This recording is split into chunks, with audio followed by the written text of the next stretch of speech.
kam të hartën. Tani, kjo harta kush botuar?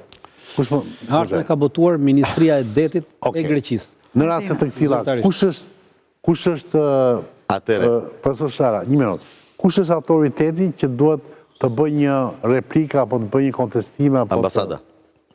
Që një protest mund bëj nga ana ministrisë, një not proteste mund bëj.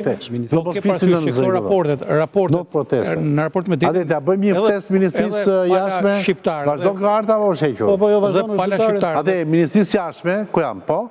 Një not proteste duhet për të ardhën sepse në ka marrë kufirin. Nuk në ka marrë kufirin, se kufirin i merë në frovën ajo, po është një hartë të cila krijon një iluzion mbi detin shqiptar.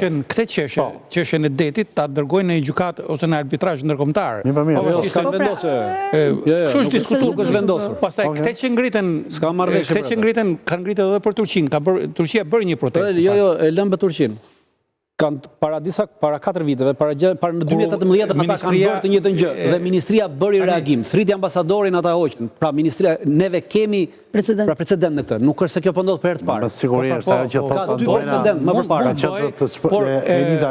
Ministria e Detit i shpalli këto, jo vetëm pjesën për Shqipërinë, po e bëni për gjithë ditën e gjatë. Kur kanë ndodhur këto ka pasur për incident diplomatik ose nuk Artur Meçollari ka qenë komandant i flotës dhe ai ka përgatitur dokumentin për Ministrinë e Jashtme në ana teknike. Ai le të pretendoj sa doja ta pretendoj gjysmën e Shqipërisë aty.